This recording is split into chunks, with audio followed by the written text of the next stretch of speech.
on everybody's end?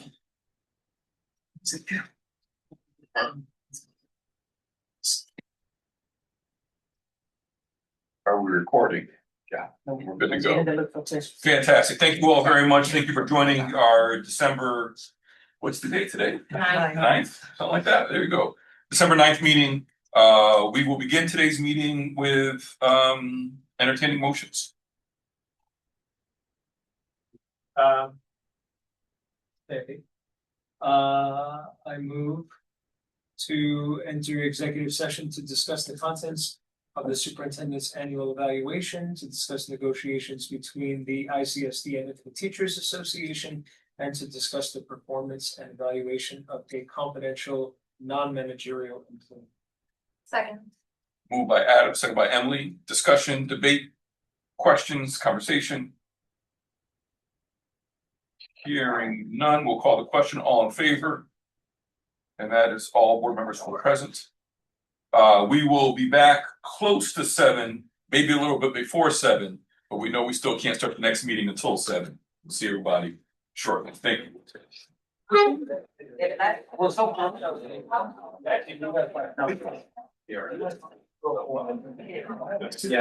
Good. Are there any modifications to the agenda? Hearing none, we'll continue, which brings us to public comments. And we do have a name on public comment. And my apologies, I'm going to try to read it. I apologize if I mispronounce the name. Morgan Groff James. Is that correct? Fantastic. Oh, hello, Morgan. So I'm Morgan James. I am in 5th grade. I come from BGS.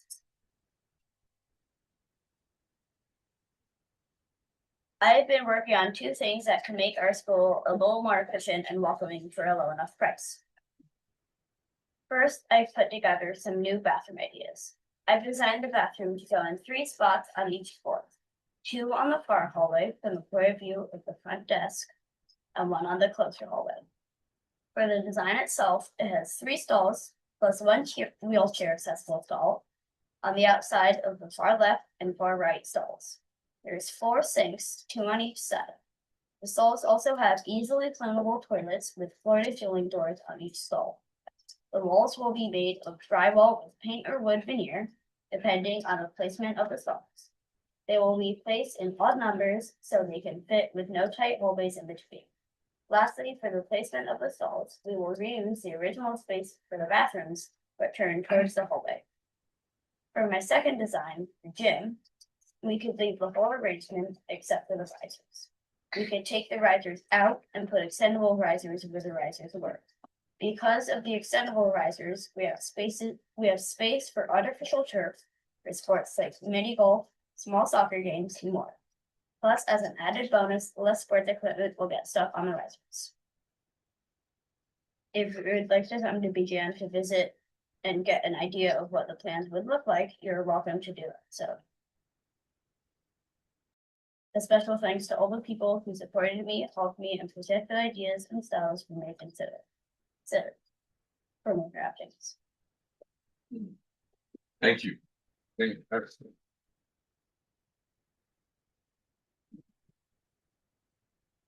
We have no one else signed up, so we'll ask for board responses. Morgan, thank you. And I saw Chris is here from Tetra Tech. Do you have one of these? I'm going to give you this because this is for you. I do have my business card. We follow in years. Seriously, This like is really it's, and I love that you mentioned an accessible stall. Like, thank you. Like that was all very thoughtful and awesome. I just want to say thank you. I'm really proud of you. It takes a lot of courage just to stand in front of adults like this, and that doesn't go unnoticed. And you had me smiling the whole time. I have 3 kids, and I admire you for doing this. I appreciate you for taking the time and for putting the thought into it to try and improve your school for yourself and the rest of your classmates. And those kind of things make a huge difference for the district. I mean, we have board reps that come in and they give us ideas on and give us perspectives on things that we didn't even think about. So I encourage you to keep doing that because it helps everyone. So thank you. I agree. Thank you so much for coming. Did a great job with your presentation, and I don't know, maybe we'll see you on Shark Tank. You rock. And you reminded me that like one of the best ways to see if a district is really supported, like supporting students and sort of like putting money where it goes, I think is bathrooms, because I think no one sees them except for the people who go in them, and they matter for students like dignity and like their experience at school. So I appreciate you for bringing that and everything else that you brought. Thanks for coming, Morgan. This is exciting. As you know, or you may know, that bathrooms are already being kind of a focal point right now at BJM. So I do actually, like, jokes aside, Chris is the person who helps the projects kind of come to fruition. And I think it's really helpful and timely to be able to have these ideas to turn to as they're thinking about ways to improve them, because that work will continue over the next couple of years. I have a question. Well, I'm sure lots of people can answer, but though I've been to the BJM gym, I don't think I really realized that there were bleachers. Like, the bleachers are always out. Is there? I feel like that's not the case at most other elementary school gyms. I don't think they're always. Well, There's the ones on the top. well, Morgan I think they're- suggested fold out. I think they're talking about the ones on the top that aren't, they're not pulled out like you would see it if you go at the Bliss gym. But they have, because it's 100-year-old, it's a 100-year-old building. Yeah. It was built as a middle school. They have bleachers that are above the That- actual court. Okay. So. Yeah, I didn't either. Okay, well, you helped me learn something new on top of everything else. So thank you. Which also serves as storage space, but it's a way in which we're innovative with that space as well, right? We can reimagine it to Wednesday. Morgan, I'll just add to everyone else, thank you. The unfortunate part, my apologies, is that this will take a little bit of time. So the good part is that, as already indicated by one of our board members, is that we're in the middle of having this conversation right now. So I am certain this will influence how we think about it. And in fact, one of our agenda items later on this evening is talking about Ithaca High School and the bathrooms that are there as well. So this is a key topic for us as well. So thank you. We will be working with our architects. We will be working with our facilities committee to explore and have a conversation. And we hope to give you, or at least give Ms. Little, an update to give to you in the very near future. Many, many thanks. Thank you greatly. That's fantastic. I think we should just end the meeting now. Yeah.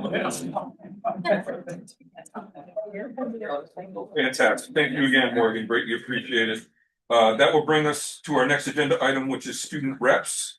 And I don't know if it's Ithaca High School or LACS. You guys want to know this one? Okay.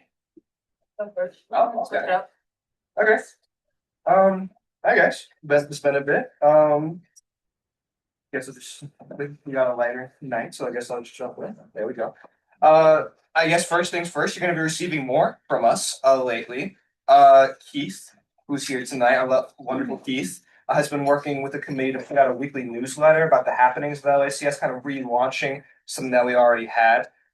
You should have gotten that. We hope you'll keep an eye on it. It'll have everything that, just a lot of like some highlights of the school, what's happening in the in LACS.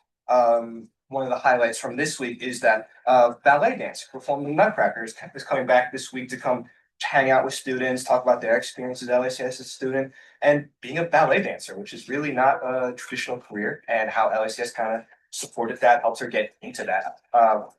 You'll also be receiving Emily's wonderful all school meeting updates. We have a really unique process for that, and Emily does a really beautiful job summarizing that. And with our unique democratic meetings, the process, the conversation, the topics are really interesting. I enjoy reading them, so I hope you will too. And this Friday as well is the LACS Winter Carnival. That the Winter Carnival was born 2 years ago out of a student group, and it's our biggest community event of the year. We're gonna be hosting events like the silent auction and concert, all of which are student run, all student organized, student facilitated, everything. We'd love for you to come and say hi. There's a lot of love and effort put into these events. If you haven't been in prior years, as well. Like students, again, they organize like sales, events, they host games, like anything fun to hang out with everybody and really enjoy the winter spirit. It's a bit cold out, so it's nice to have a warm, inviting place. I've always found it to be like an extension of joy in the building you feel when you're there, and the fundraiser especially are always really creative and fun. So especially like the time people like threw pies in my face for like $15, it was a lot of fun. It's again a thing I really love. It's all part of the greater mission of community we foster. It's this Friday, 5:30. We really hope you can make it. We'd really appreciate seeing you there. All right. That's me. I did love Pioneer, just for the record. And you gave us money for that too. All right, so this year we've had to quickly change our evaluation system, which led to some issues due to us hastily pulling this one together. I, for one, didn't even get the final documents until a day before it was due. So regardless, we pushed through, we got it done. For the end of next cycle and the end of and next quarter as it is, we are going to try and really make the process smoother, which is going to give everyone more time to do what they need to do, allow teachers to have a better understanding of how the new system works, and I think it'll just go a lot better next cycle. On the topic of evaluations, I'd like to give a little more explanation. For those of you who don't know, at the end of each cycle or quarter, we write a reflection on our performance in each class. After this, the instructor writes a response evaluation of our performance. We do this for a few different reasons, but primary of these is to give our students a personalized and holistic understanding of our learning, inviting us to think and reflect on ourselves. The three of us are part of a Spanish trip this year. It's a year-round effort and for a week-long trip in May. And our group has done some really amazing things so far. I won't exhaust the topic as a number of us are here to present later tonight. Everyone, hope you're doing well. This past Thursday, the Ithaca High School Chorale attended the annual NISMA conference. Chorale is a non-audition choir that was selected as the top high school choir in New York State this year. They performed in Rochester for various musical personnel, and it was a really cool experience. The winter choir concert is tomorrow. The other music events in the school too are the orchestra concert is next week on the 18th. Jazz Cabaret is the 19th, I believe, and I forgot the date of the band concert, but that's also on the 16th. Yeah, everyone, I have some starting updates for athlete program. Last week, our hockey team had their first home game of the season and come away with a big win. And the same week, our indoor track team had their first meet at Ithaca College, and athletes did very well across the events, and it's a great way to kick off the season. Thank you. Hey guys, very happy to see you guys and know that we have another meeting next week. So first of all, you guys you guys know that we have sent out a rep board policy survey to the high school, which was very successful. I've analyzed all the results and will be presenting that next policy meeting. And Trisha has nicely printed out all the copies of the report and stuff like that. Some of the highlights of the survey was that there's a strong support for student-led voting, and then a lot of the policies that we already have are strongly supported. So like four representatives, 1-year terms, and having more communication about our role in the high school. So with that, we sent out a newsletter last month talking about what we did and the highlights of the whole processes of the board and what the board also did last month. And then along with our other obligations as student reps, we also have these Monday meetings with Miss Arnold and Miss Tan. And at that meeting this week, we talked about some questions about recycling. So specifically, there's been questions about if we actually have a recycling dumpster at the high school. And Miss Arnold told us that we're getting a dumpster coming in from BOCES pretty soon, hopefully. But we'll be following up with questions about that as well, because recycling is very important to us. And then another thing is lunch food and some questions about portion size and nutritional value from the students. So we've listened to these concerns and we're hoping to advise on potentially altering some of the portion sizes or nutritional values as they come. And then 2 updates about student-led groups at the high school. So first of all, Code Red, no bias, but is amazing. And we raised $10,000. We met our $10,000 goal in 28 days with our amazing 60 team members and their amazing families. And this is apparently the first time that we've ever reached a fundraising goal with just coffee income. And it's also a 25% increase from last year's fundraising. And then last thing is that we will be leaving early for some tests tomorrow. But yeah, thank you guys. Thank you, student reps and board responses. Lots of great stuff happening. I know in like our HR committee meetings, we've talked about how like the benefit of just like putting out there really awesome things that are happening in the district. And I feel like the six of you just shared a lot of them. And this is more just me having a question as a board member, like what are the ways that like we share information like this? Maybe for myself and also for community members too. So want to be more and yeah. Well, sometimes it comes out in the, the monthly updates that go out, like some of the things that we're talking about. I think Corral being number one in the state, I think was called out in that. I mean, there's always probably room to do more of that, right? But anyway, that's one way that sometimes. I would say there's at least three different things. We've been having conversations with our communication team about push out information as well, right? So one is the ICSD Insider, which you will find, and I would recommend folks take a look at. There are regularly press releases that get released and or emails that go both to any ICSD community member and local media. And a number of our educators write newsletters to their school communities. I believe all of our educators write newsletters to their school communities on a regular basis. So it doesn't mean that there isn't room for addition or for more, but those are at least three different areas where we've been very conscious. Oh, and website changes as well that happen. I'm looking at Katie. Should I ask for anything more? Say it again. Social media. My apologies. And our social. Any other responses to our board reps? I actually thank you for these and anything you can share. I take it to my office. I work with people who we do positive youth development, and I have last issue and got some comments from some colleagues who appreciated it being there. So these things are really helpful and great, and thank you. I'll just add, I took a look at the LACS board rep handbook, which was extremely impressive. So thanks to, I know one of the authors is here, very well done. And I'm very much looking forward to the survey results. Thank you for all the work that our IHS reps have been doing as well. Our student reps are amazing and also serve different school communities in different ways. And so we don't expect them to be the same. And so I'm looking forward to this further conversation. You've already joined one very engaging policy committee. We have another one tomorrow, so we'll be talking about that again as well.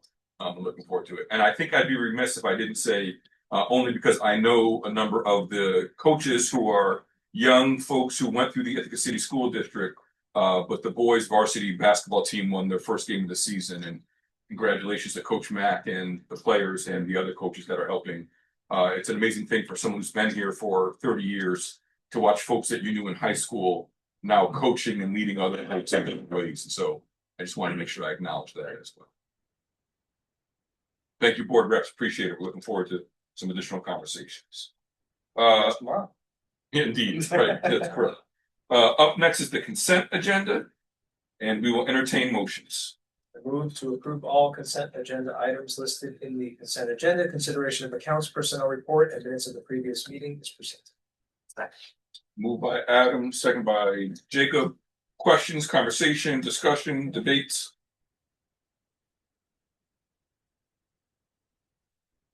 Then I will say just a couple of quick things.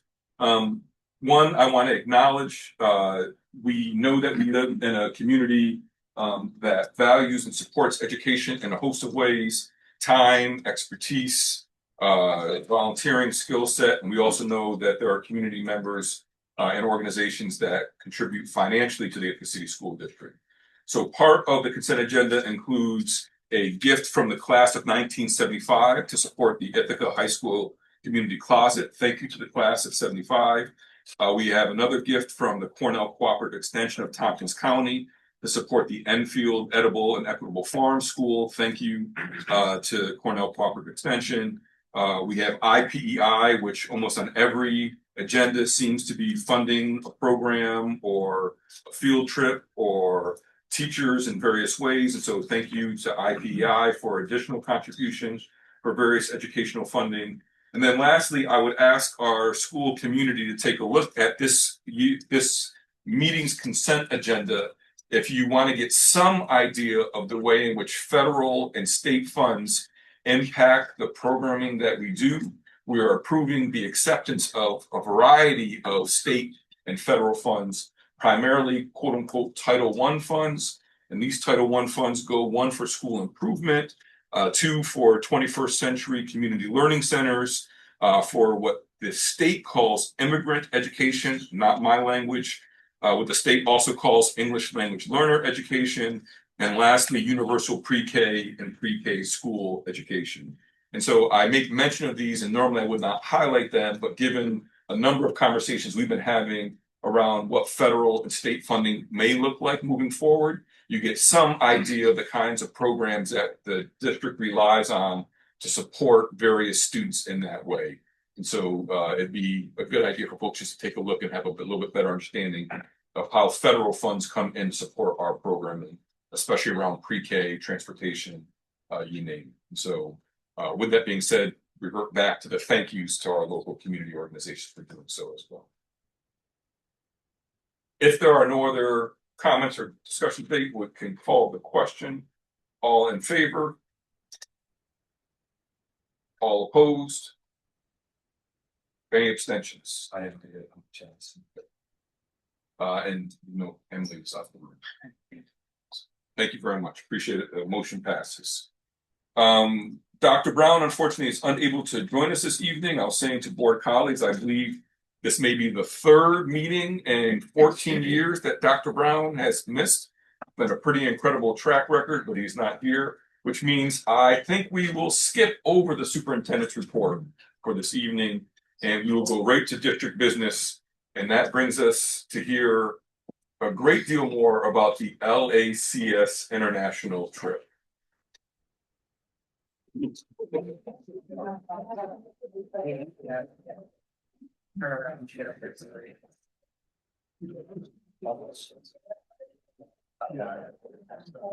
can have a clicker. Oh, yeah. Is that the one?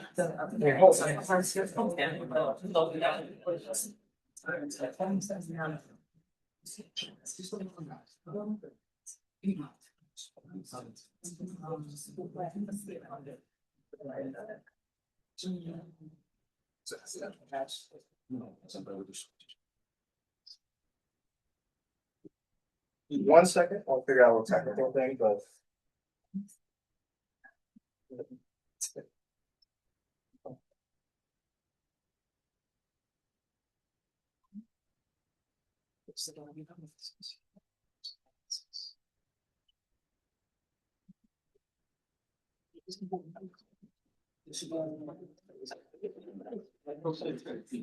Sure. I think that was the best. Glasses. First. Okay. Hi guys. Haven't seen me for a bit. But you hear my voice a lot, so I won't be saying too much. But this is the work to the LACS Spanish trip. We're hoping to go to Valencia, Spain, May 16th to May 23rd. There's a lot of Spanish trippers in the room. We're happy to see them. But we just want to give you an idea of what this trip looks like and who we are. So you know me, I'm Julian. I'm Victor. I'm Teddy. I'm Kestrel. So with them. And we're gonna talk, this is our 31st iteration of the Spanish. We've been doing this for a bit. To go over some safety things that we are implementing and we have implemented in past trips on past Spanish trips. It's a lot of information, I know. So Spain is a level 2 on the travel advisory created by the Department of State, which just means to proceed with caution, which we were already planning on doing no matter where we were traveling to. Students will have access to their cellular devices where they can get in contact with their host families, families here, other members on the trip, including staff. Phones will have international plans. Host families all have experience in hosting exchange students. And we are getting, and we have a contact in Spain who is helping us set up those host families, as well as set up the classes we will be in Spain. Students will always be in trios or larger groups, including when they are in their host families' houses. And we will also have trip insurance that is built into our budget cost, which is $40 a person. Okay, so this is our itinerary on the afternoon, and on May 15th, we're going to take a bus down to the JFK airport in New York City. That evening, we're gonna board a flight overnight. Hopefully, it's gonna be American Airlines flight number 94. And then when we get to Madrid, we're going to take a train from Madrid to Valencia. It's a high-speed rail. On the 17th, we're going to spend the entire day settling with our host families, and then we're going to start classes. During the week, every day, we're going to have classes in the morning at Conversa Spanish Institute, and then in the afternoon, each day, we're going to have a different cultural experience. So on the 18th, we're going to have a guided tour of Old Valencia. On the 19th, we're going to visit the Serrano Towers and the Plaza de la Virgen. On the 20th, we're going to have a beach day. On the 21st, we're going to learn how to make paella and visit local markets. On the 22nd, we're going to have a closing party with the host families and all of us on the beach. And then on the 23rd, we're going to reverse the entire process that we took to get there. And hopefully the flight on the way back will be American Airlines Flight 95. And our goal is to arrive back in Ithaca, hopefully in the mid-afternoon to the evening. Right, let me break down. For the logistics for our trip, the high costs are mostly plane tickets, which are around $800 per person, and our classes and host families through the school, which are around $700 per person. That leads us to the financial goal of $2,000 per student on this trip. With some room, this group has 17 students and 3 adults. And so including everything and with some wiggle room, that costs us $40,000 for the trip of this scale. All right, so fundraising in general holds a key value for LACS overall. It allows us to communicate and connect with even outside resources to support the C and LACS, our community. It shows responsibility, communication, and collaboration skills, which are important for the success of this trip in general. In our group specifically, we have a robust fundraising calendar, including throwing dances, such as Fall Frolic, Winter Wonderland, and the Halloween dance. There are many more to come. We've also done some yard work around town. And as Julian said, LACS is having a winter carnival on Friday.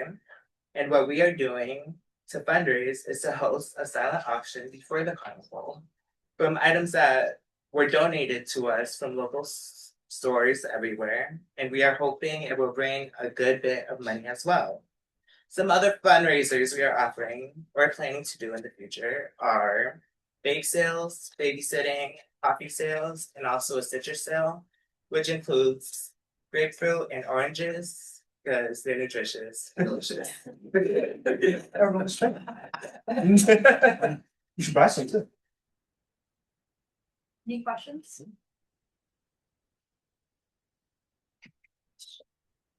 Thank you for that. Thank you for listening. So here's a question. Part of the reason when the board began asking for presentations for international travel was a recognition to ensure that we are reaching out to the widest population of students to make the trip accessible. So, and I don't know if this is a question for you or for the leaders, right? But trying to figure, just to help us understand about how the trip was made as accessible as possible to students who may want to participate.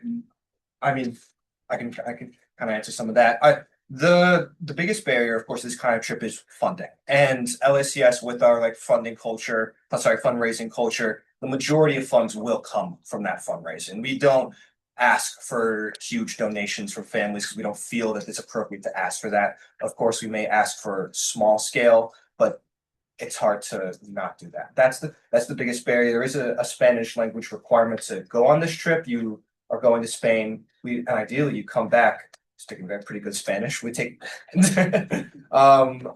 so with that, but ideally there is zero financial barrier to this trip. Like you should be, if anyone from any academic background should be able to come on this trip. And as long as you're enrolled in Spanish, you're committed, you help out with these fundraisers, then you can come on Spanish trip and you should be able to come on Spanish trip. Are there people who maybe wanted to go this year that couldn't go because of the number of slots, or how did you guys decide on the number of people? In years past, it's been an issue. For like in actually most recently, it hasn't been a lot. Again, a lot of students go through the advanced levels, in-depth levels of Spanish, knowing that they want to take this trip at some point. So it's almost a self-selected trip. This is it's a lot of fundraising. It's a commitment. So you're aware of that when you come in. It's not, you can't really accidentally join Spanish trip. But again, in years past, last year, not last year, 2 years ago, we took 25 kids. Nobody was bumped if they didn't. And this year, Nora, you can correct me, but I don't believe we had anybody bumped this year. But yeah. Yes, we had for more than. And because this trip happens every other year, those sophomores or freshmen always have another opportunity to go on this trip.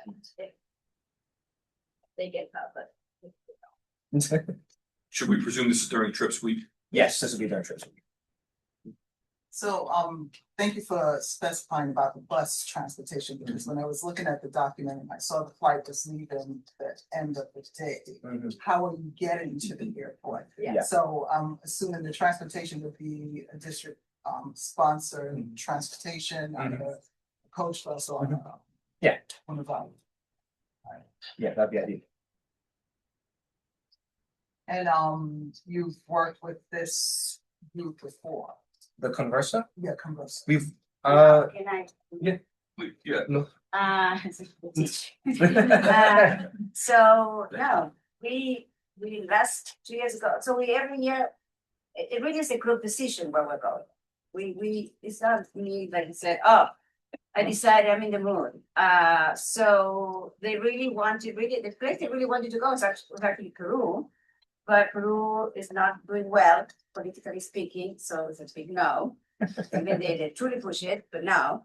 And so then we thought Costa Rica was another big one.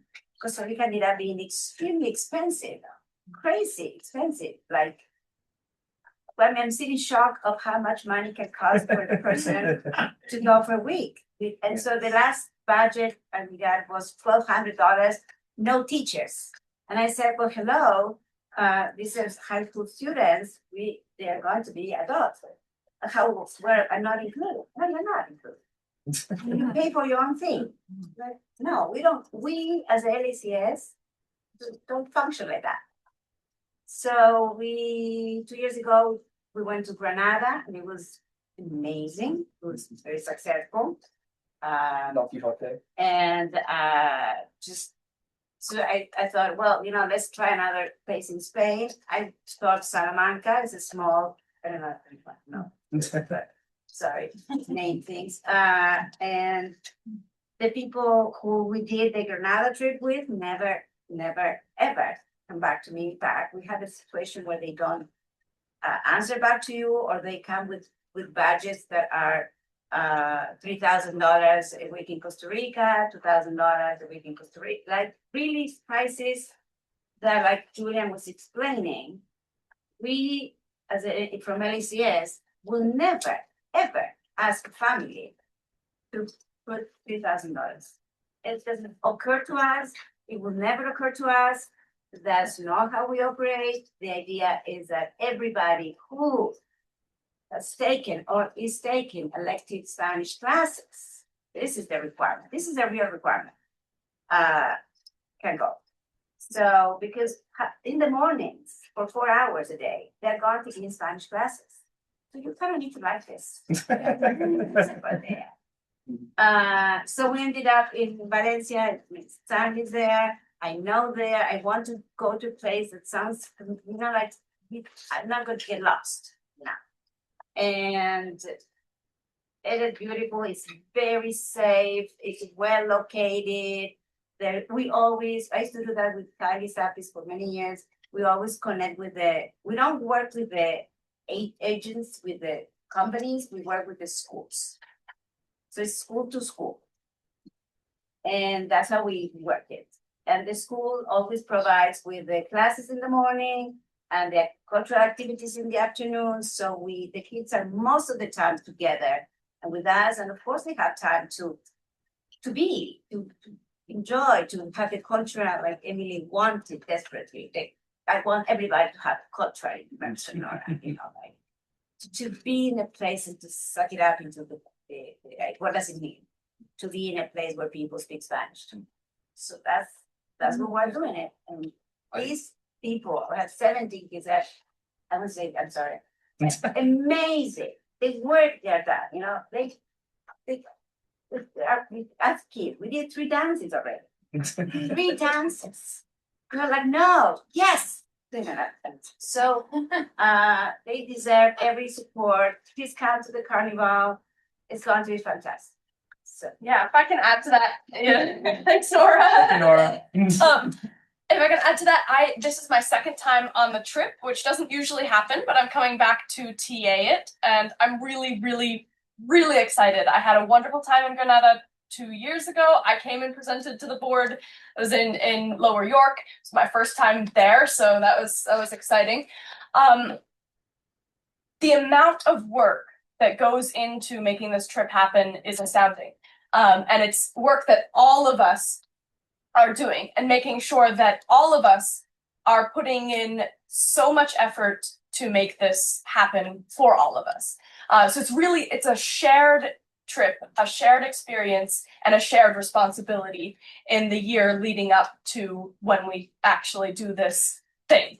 And then the week there is spectacular. I learned so much. I had some unforgettable experiences. I got to see the Alhambra, which was amazing. All in all, it is one of the most worthwhile and incredible things I've been able to do as part of LACS. And the biggest part of that is my ownership of the trip, along with all of the other people taking it. All of the work that we put into it throughout the year.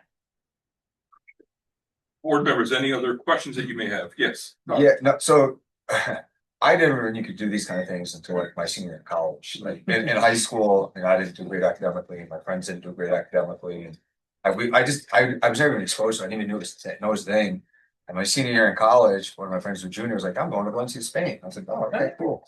And then he came back and just had the best stories and made some friends that are now like some of my best friends. And then I thought about it. I didn't really get out of the country until I was 27. My friend was married a Filipino woman, and I went to the Philippines.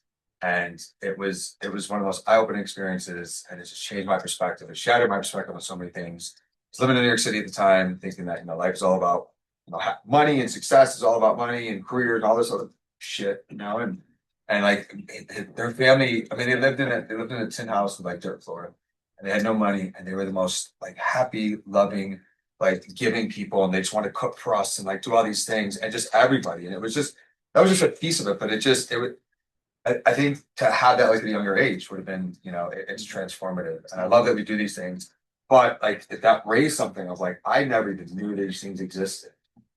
So I could have benefited from it. My friends could have benefited from it. And if there's a way to somehow expose more people to it, I think it's, again, everyone's sharing. It's one of the most transformative things you can ever do is to be immersed in a totally different culture and see things with your own eyes and feel it and hear it and taste it. It's so I'm so happy that everyone's doing it, and I would love to see more people have the opportunity to do it. So yeah, to add to that, would be the first time for a lot of our group leaving the country even the state. Yeah. Yeah. I never left the state. We grew up poor, and we had one vacation here, and that was to the Adirondacks. It's my mom's high school friend owned a cabin there. So it's my world is very small. My perspective on things is very small. I wasn't exposed to a lot of things. And you know, your world becomes bigger when you get exposed to more things and you become more open-minded and, so, You yeah. have to realize how small the world actually is. The world, yeah. So, Jacob, and then we'll. I am, first you taught all of these high schoolers this word. That's about, there's one, my tongue that I was able to pull back. Second. Sorry, I'm sorry. Replay moment of a board meeting. Hey, Jacob. So, We're good. What you don't. I just have a general question. Someone had asked me after another international trip. Yes. I'm just curious, how does it work with like school district policy, liability? I saw something around insurance. I just want to know more. Yeah, I mean, that's part of the reason why the board votes on it. The board is required to vote on any international travel. A full expectation that folks would be within line of what general best practices are. It sounds like that's taking place on this trip as well. It usually gets vetted through our legal team where there's been some conversation. One of the main stipulations for this year, I think, as was indicated by I forgot. Tell me your name again. Teddy. Thank you, Teddy. Talking about that Spain being a level 2 or identified as a level 2 travel destination.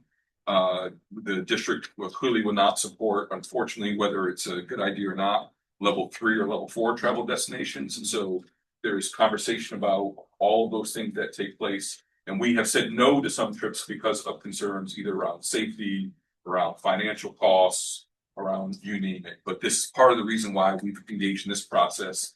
I probably want to say for the past 6 years, we've been asking folks to come at least present to us what the expectation is so the board can make an informed decision rather than just getting the forms that we get and voting yes. So that's a small portion of how it operates. Did I answer some of your? You did, thank you. Yeah. If I can clarify one thing as well, a $2,000 per head budget, that includes any form of plane insurance, travel insurance, that's all there.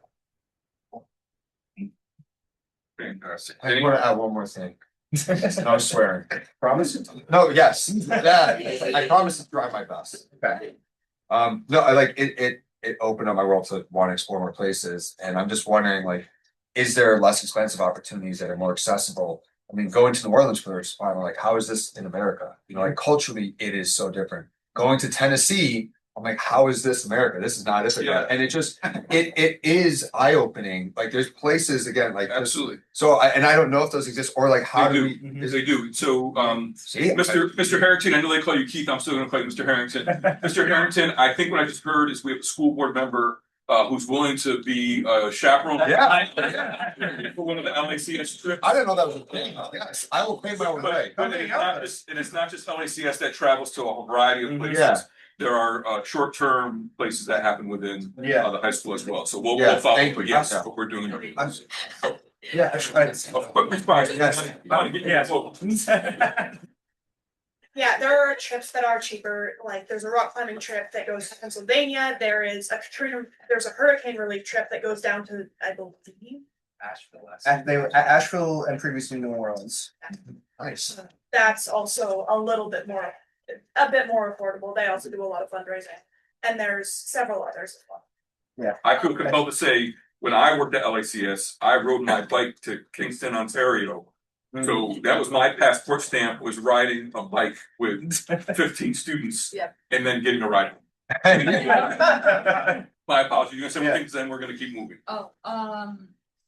Last year we went to Niagara Falls as a full trip on a train. It was most people pretty. It was so awesome. It was. We support trips. Falls. We support LACS trips. So we'll find more ways to support additional travel. If any other more questions from the board about this specific trip in particular? Well, question, do we normally send our principal to the trip? Because I noticed that you were one of the individuals that go. We have. And Yes. especially given this your first year, the parents are okay with you going. We will find a qualified interim person while Mr. H is gone. My daughter has not forgiven Mr. H for leaving Enfield Elementary School. Yes. No, I'm saying I volunteer myself to be that person. Oh, okay. Yeah. I'm gonna call the question. All in favor? And Emily's in the room as well. Is that unanimous? Unanimous. Please keep us posted. Good luck with the fundraising. I look forward to buying some citrus. We'll get it. Thank you.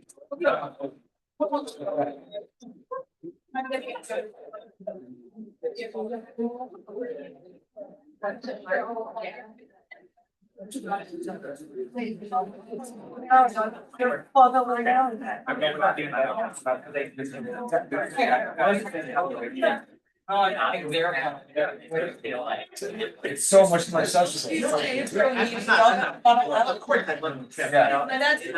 have one more agenda item, board colleagues. Our last. We're gonna keep our meeting moving as much as possible. Our last agenda item is agenda 12.2.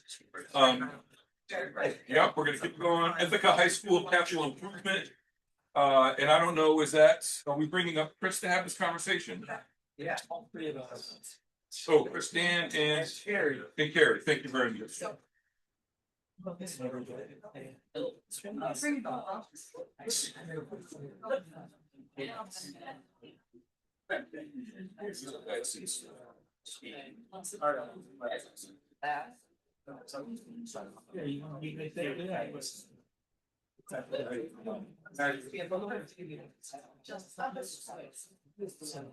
I'm sorry.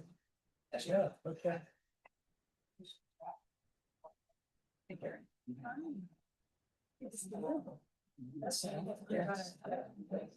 Yes, we're all set, we're ready to go. Thank you for the opportunity to present to the full board. This is a follow-up of several conversations, the most recent of which was at facility committee. So thanks to that committee for moving it along in the process.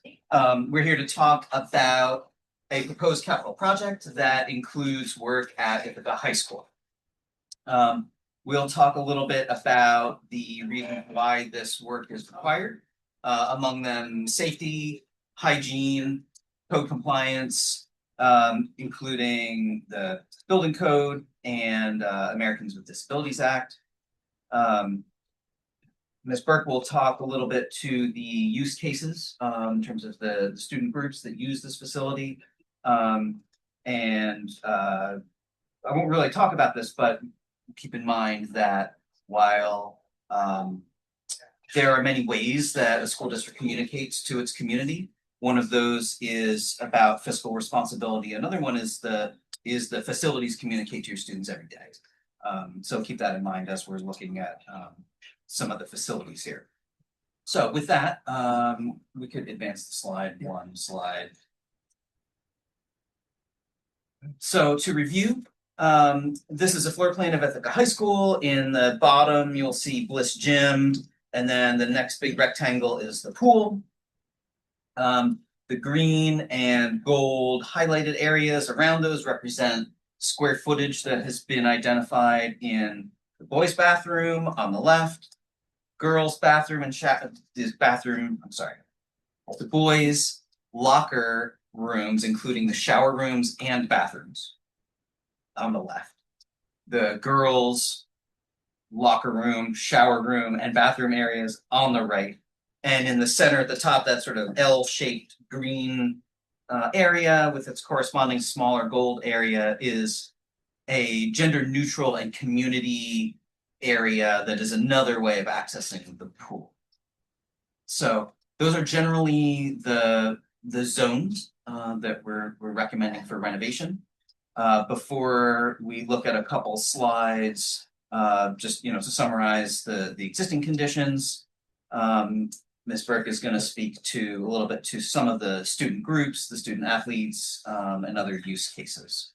Yeah, so a lot has changed, I think, in the time since those locker rooms were first constructed. Our students during the school day are not typically changing to engage in PE, but those spaces are still used by those individuals, as well as our student athletes, multiple teams.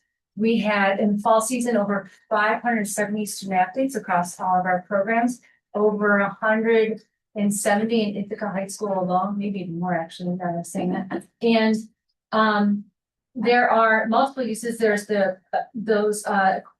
you have a pointer here, but like the areas closer to the pool are used by our swimmers before and after. Oh, thank you. So those showers, right, that border the pool are used by our swim team before and after sessions. Certainly the bathrooms are getting used. We have dozens of teams and athletes converging on those spaces before they go out to fall sports or winter sports or spring sports. And those spaces are not necessarily used by our weight teams, but have the possibility to do so. We also, we mentioned, Chris, like we have a family swim that we're doing for staff and their family members. And yep, that would be the space that would be ideal for their use in terms of accessing the pool. Okay, I'm going to talk a little bit about some of the current state that we have right here. So we're really focused on ADA compliance and access, but also privacy. So the first thing we're looking at is we have to provide a rinse and a cleanse legally at each of the entryways of, if we went back to this slide.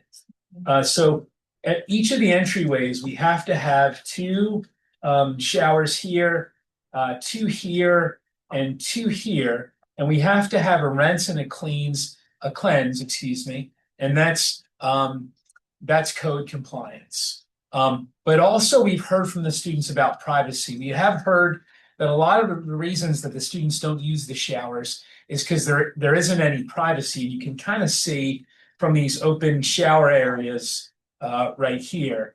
So we want to provide at each entryway a rinse, a cleanse, and then two private showers. So if I go back to this, I'll say that there'll be four here, four here, and four here. So that's what we're proposing.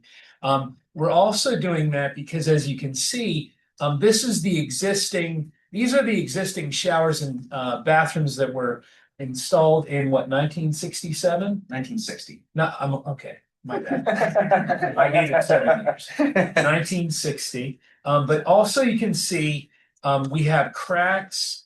We have different cracks here. It wasn't built for ADA compliance. This is actually making it inaccessible for people to get to the shower and to the drying area. And a lot of these cracks have created trip hazards, sharp corners. So not only is it not ADA accessible and compliant, but it's also somewhat of a safety risk as well. You can also see we've had some drainage issues. This is in the boys' bathroom. And then we've had some drainage issues in the girls' shower area as well. We'd like to fix those as well. And we generally want to make a better layout to provide ADA compliance and accessibility for all students as well. So the next one you'll see, we're also having ADA compliance issues in our bathrooms as well. You can see these sinks are not accessible as well as their different sizes. You can see the sinks right here as well. So we'd like to redo these bathroom spaces. And then we've also heard from our students that they'd like to increase the number of stalls in each of these bathroom spaces to 6. I believe they're at 3. Is that correct? I believe 4. 4. Okay, so we'd be adding 2 more. Okay. If I could just add, the ADA is the Americans with Disabilities Act. It's a federal civil rights law that was enacted in 1990, and it is a code requirement that when we work on facilities of this nature, that you comply with that law.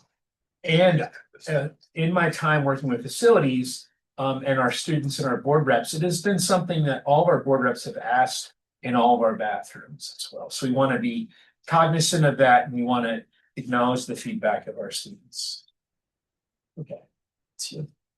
Thanks. Yeah, so we saw some examples of safety, which is sharp tile edges. There are also some metal door frames like the ones we have in this building that are rusted out and creating sharp edges. Obvious hygiene issues that we've talked about, those cracks that we see in the walls, harbor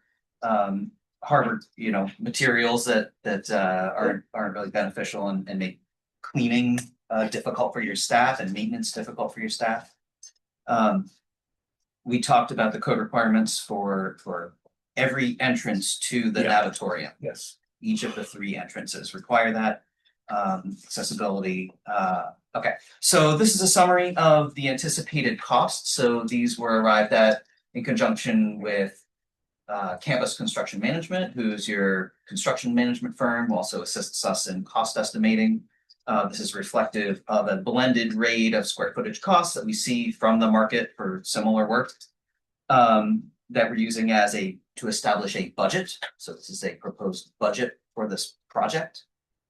And you see the total at the bottom, it's a little bit more than $2 million to renovate this. Thank you. I'll point out also line number 7. The bleachers are also, yeah, That is included. So replacement of the bleachers in Bliss Gym and it's not just the shower room, it's also. Yeah, thanks. So the funding capacity for this work is covered under the 2019 bond referendum and the approval that you received from voters to do work up to a certain limit. This falls within that limit, so you can use that approval to seek approval from the state education department who issues your building permits for this work. You might want to share that you were able to fix some of the drainage in a more of a cost savings way. Did you want to add that too? Todd, I know you had asked that question, and Chris, I think Chris has a solution that kind of meets some of the feedback you've given us. Yeah, we've done some more field work, and on line items 1 and 2, the renovations to some of these shower stalls would include fixing what we have discovered to be a basically incorrect plumbing that is resulting in cross contamination. So that's worked into the work that we can do, and we can take care of that. While we're in there doing that kind of work, it's sort of like, yeah, we're doing work right here, so let's fix it right there. So that's part of the efficiency that you gain. Yeah, because I think last time we talked, we weren't sure what the issue is, so you were able to actually determine like where that disconnection happened. Okay, that's good. So we know how to what we think is going on and how to fix that. So as we proceed, and I'm sure there's gonna be some other questions, I just clarity of what we're discussing. This is not a proposal for a new capital project. This is using funds from the pre-approved 2019 capital project, which still has some resources available. And so the real question is, are we gonna give approval to begin this process, to draft the plans, to go through SED approval, and with a possible construction date of, or when? Well, that depends on approval, but I think that we would, if we're able to begin this, we could anticipate summer of 2027 as a reasonable construction time. What's the turnaround from SED now around plans? Roughly? Their technical review is relatively short right now, a matter of single digits of weeks, which is good. It's been up to close to 50 weeks at times. That's not all of it. So usually we're seeing 2 to 3 months, and we get approval that grants the school district a building permit to do the work. And so then one other question. So, and I did not see, in my apologies, if this is on tonight's agenda as a discussion item. Or so we're discussing this evening to bring back again for a possible approval and vote to move this forward, right? Okay. Sorry, So I have a question. As you know, there's a difference between ADA compliance and ADA best practices. And so I'm excited to see this and this being a focal point. I'm wondering if we're consulting with anyone with those accessibility needs. So I'm thinking bringing in someone who's a wheelchair user. When I see the non-gendered shower and drying rooms, that's really exciting to me because I think of students and athletes that need support.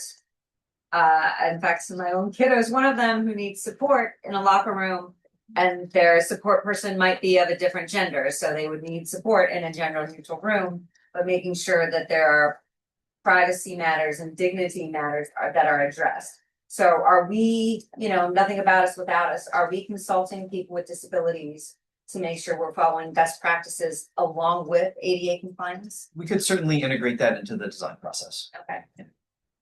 The non-gendered rooms we're thinking about goes back to the community.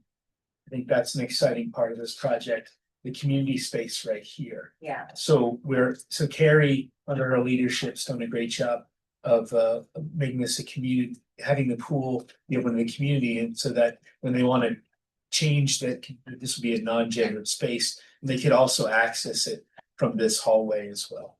That's excellent. So it's thinking of families, but also people with disabilities with support needs, but like all in the same, right?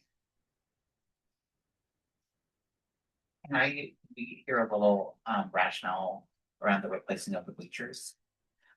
The bleachers is interesting because I believe the bleachers have already been approved by the board some time ago. We have just put this in to show the total. We have done multiple bleacher presentations. I'm happy to do a quick explanation if you'd like to. No, I'll forward you some of the other facilities committees. The bleachers are On spring. are a significant concern. Okay, thank you. So I'm as I try to wrap my head around this, I'm just curious, so yeah, you've named like ADA compliance issues. I'm also curious. I assume that we have many ADA compliance issues in our district. Sure. And I'm curious how, I don't know the scope of them, and I'm not sure why it's why this as opposed to something else. Others. Sure. I'm not sure. Yeah, I'm not sure because I think you sort of, at first I got the impression that like this is legally required to do these specific fixes, but is that the So generally, the application of the ADA code is when you touch something and you do new work on it. Yes. You have to install the replacement or the renovation in compliance with the new code. So you're not required to go retroactively back and fix everything that no longer meets current code. Yeah. So just to be clear about that. So there, yes, throughout New York State, many schools have many situations that don't meet current code requirements, current ADA requirements, but that doesn't mean you have to go back. Yeah, and the code is constantly changing, so you could never, it's financially impossible to like every 5 years, you're updating all these things in the building. So if you go to renovate, it's usually a certain percentage too, like if you were replacing tiles, you don't have to bring it up to ADA, but this is enough work where it triggers through the building code that the building code requires it to bring it up to ADA standards. Jacob, I think to answer your question. Yeah. Is sort of how are we prioritizing one space over another? Is that's more what I'm asking. So that's part of the whole process that we do through facilities committee. Yes. Sometimes as well as through finance, because it depends on what building and how much money we have available to spend and what the aid is to return. Yeah. And that was part of a financial presentation that we can get back to. But it's an ongoing conversation about what spaces will be next on the list. And there's been times we've had multiple lists, like we know we're not going to do it in 2027, but it's going to be done in 2028, or we're planning now for this to be done in 2029 if we go out for another capital project. But those are all conversations that take place all year round about which spaces and what is a priority, what is not a priority, what can make it another year patchwork, what cannot make it another year to patchwork. So partly I'm saying this to you, but also to our community, is to recommend watching the facilities committee meetings to get an idea. And then part of this is also, I know through OACM, using acronyms other folks do, but having conversations about our architect, construction manager meetings that happens on a monthly basis. Jacob, I would add one thing. Yeah. We started this project because we uncovered significant drainage issues. That's how this project started. Our staff brought it to our attention. We uncovered drainage issues in both the boys' shower room and the girls' shower room that were significant. And because of that, we realized it was a high priority because of those issues. And then once, to Chris's point, once we touch these spaces, we know we have to bring them up to code, but it's also a great opportunity for us to provide ADA accessibility for our children at the same time. So it's a both and, if you will. Does that make sense? Everything that has been said makes sense. Yeah, okay. I have questions, no one else does. When we toured, we went into the pump room. Yeah. And there was like that one really concerning slow leak that we've been having. Yes. I didn't see that on here. Is that being incorporated? That is, we didn't take it, we didn't include the picture of that. Okay. But that is part of, when I highlighted the drainage issues, we incorporated the drainage issues in the girls' shower room. That's Okay. the one we're including, yes. So we're gonna include both of those drainage issues in this work. And then, I mean, I'm curious about what does renovate means, because that's very ambiguous and could mean a lot of things. So what does that mean? Because originally we talked about ripping out, you know, all the concrete, new foundations, all new plumbing, like it could go to that extent. Part of it was because we didn't know where the plumbing issue was. Now we know where the plumbing issue is. So is there value engineering that's gonna happen, you know, in order to do this more cost effectively? And so I guess I'm trying to understand, like, what does define renovate? Yeah, well, it doesn't include foundations, we hope. I mean, that would be. But I mean, like removing the entire, I thought originally talking about removing the entire concrete slab. Well, I don't know if there's a floating slab, I don't know if it, you know, like what the structural components of it was, but in order to get to the old plumbing to Yeah, replace we're that was talking about in the removing concrete. as needed to Right. fix the plumbing. Right, so I'm wondering, like, is that defined? And like, what is that? Like, what is the extent of renovate? I'm just curious, like. Well, it will probably vary space by space, and some of that results in, will be a result of the design process. For example, in the shower drying room areas, say like here and up here that are currently being used for storage, we might say, okay, let's eliminate the floor drains and just finish that space out, knock a hole in the wall, put a door in so that can elevate the use of that square footage that you're maintaining in this building for storage and make it more useful. So that's one layer. Bathrooms are a more intensive layer. That would be removing fixtures. Sometimes, you know, as you know, you need to space them out a little bit more to provide the ADA clearances and stuff that are recommended. We would recommend new tile on the walls, for example, and the floors, and floor drain relocations as necessary. That sort of thing in the bathroom areas, new partitions, new toilet fixtures, new sinks. You see some pictures of them. And a similar level of renovation in the shower areas. So one of the things that we can do, to your comment about value engineering.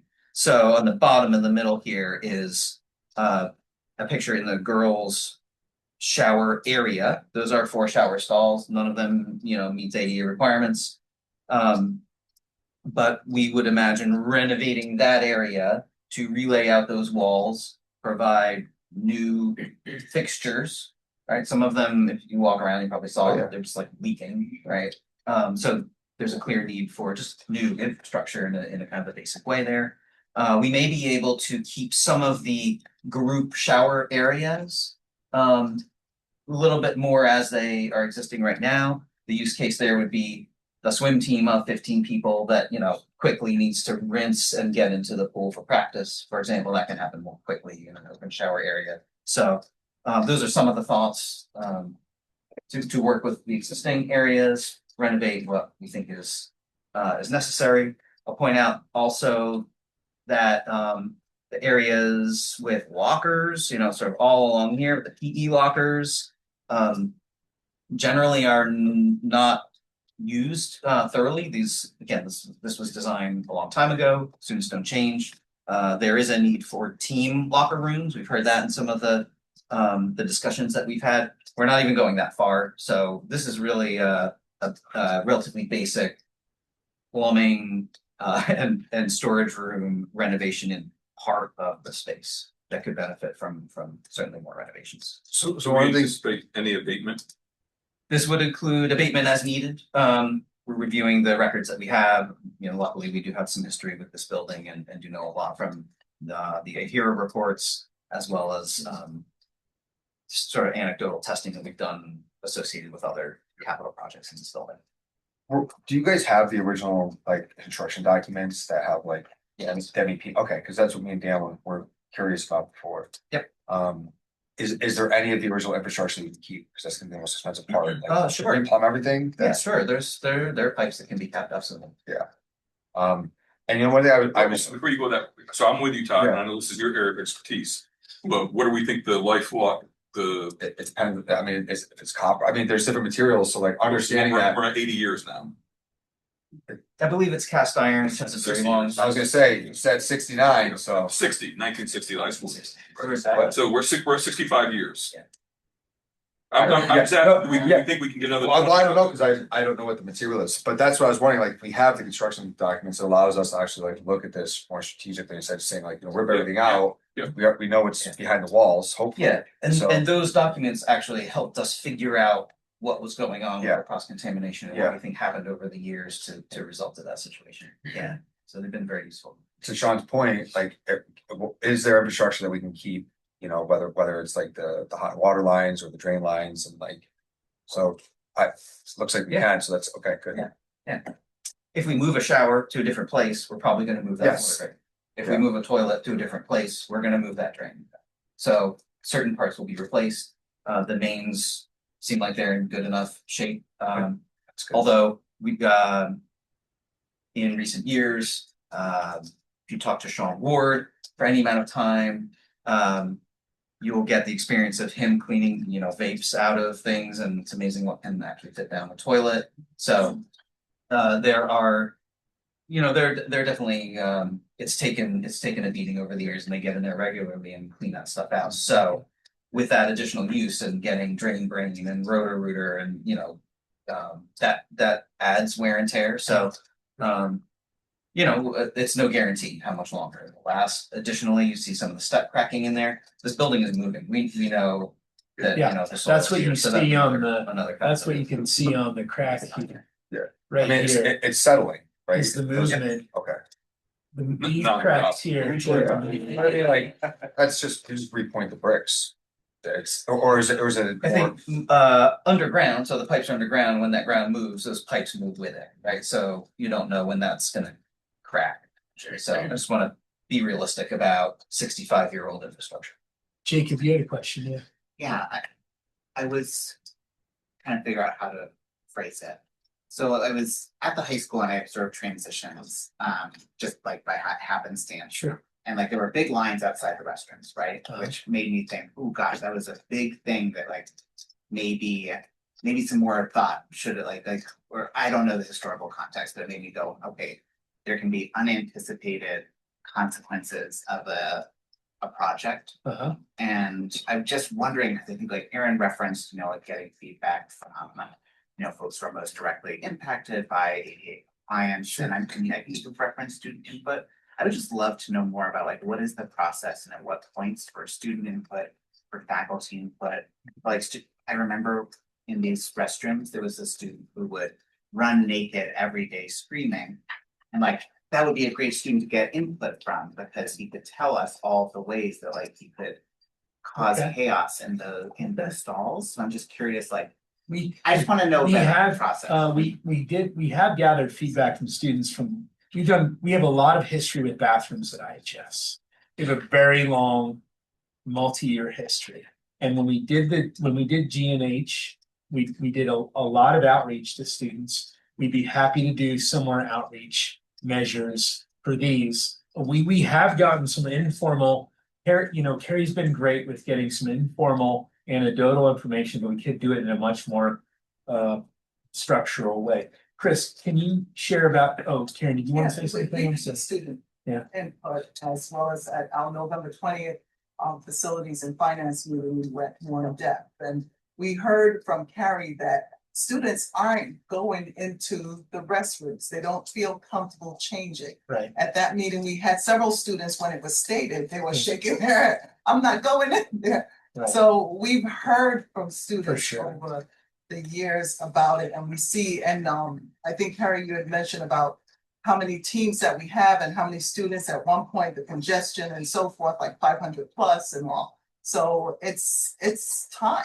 Yeah. It's definitely time to change. And just like what we did with BJM, the team recognized the marble floors, that let's try to see what we can keep from the 1960s and make sure that we don't have to demolish things like that. And so I am in favor of us moving this forward because this was the additional money we had. Yes, from the unallocated. Unallocated funds. Yes. So a process to move forward, right? This was an introduction to the full board that's coming from finance facilities. They'll be brought back to the board. I'm assuming at that point in time, a little bit more information to give an official okay. Yeah. And I think in the interim, we can ask additional questions either through email or to the Finance Facilities Committee to get additional information. But since we have a little bit more time before being asked to vote, let's take this information in, go watch the November 20th meeting so folks get some additional information, and or write to Dan and or Carrie and Chris with additional. So when do we plan on bringing it back? I'll look. We have facilities this week, but we also have a board meeting next week as well. So we have vetted this through facilities, and we have unanimous support through facilities. So I would recommend it goes to the next board meeting. So next week. Yep, that'll be a week from today. So Yeah, if that works for folks, and hopefully there'll be enough time. Again, we can raise some additional questions again on the 16th as well, if need be, but that'd be my recommendation for now. Yeah, we also have OACM tomorrow. So if board members who are attending have questions about it, OACM tomorrow, and we welcome anyone to OACM. So it's tomorrow at 9 o'clock. Right. Yeah. So all right. So all right. If I could just one or two comments on process. I won't be around on the 16th. I have prior engagement that evening. But with the verbal approval, we could come back with a formal proposal. That is typically how we would present for a vote and approval from the board for a specific capital project, and we're happy to do that. Yep, and that sounds like a good plan for us, and that would get to some of the things Todd asked to be a little bit more specifics in that proposal moving forward. Okay. So. Sure. So I just, I think on the finance and facilities and finance committee, we're I don't want to speak for myself, but I think we're going to push for a capital campaign and spring. And I think this provides this nice little test case. This is money that was approved in the capital campaign 5 years ago. The money was approved. We have Tetra Tech always building assessments, looking at priorities. We have fiscal advisors telling us where we can get the biggest bang for our buck in terms of state rebates and so on. And then we have needs arise. We have people like Carrie bringing specific needs to us. Then we go into OACM. Then we go into the facilities committee. We get feedback from students. Then we come to the full board as we're doing here today. And then we have more questions OACM tomorrow. And then maybe next week or the next meeting we actually vote to spend the money. So I just want to highlight that because I know we're going to have a discussion in 2 or 3 months about people saying that the capital campaign is too big or too small. And I just want to remind everyone that the line of credit hopefully will be, from my perspective, will be approved, but this process will repeat 5-6 years from now with people who are in these chairs for whatever project is at the priority at that time. So I just want to emphasize that. Thank you. Are you asking for a verbal confirmation right now? If you're comfortable. If not, we can receive that. I just don't want to proceed without making sure that everybody's comfortable. But you wouldn't be available next week. So, but the verbal confirmation would be for you to be able to provide a much more detailed proposal for next Tuesday's meeting for us to vote on. Yes, I believe I could. Okay. Or are we talking about first meeting in January? If you think that what you've heard tonight is amenable, then I could prepare a proposal for your more specific consideration next week. And you're not gonna be at OAC. I'll be at OACM tomorrow. I'll be at Okay, Thursday. I got a bunch of questions and I don't want to waste them here, so. So then. But I support it, just want to say. Yeah, that, I appreciate that, right? So you still have some questions that you want to have answered, but it's coming to us from the Finance Facilities Committee, which in essence said, please bring it to the full board for consideration, which means in general or in theory, there's support, is what I would assume. Yeah. With some specifics and some details still to be worked out. Yeah.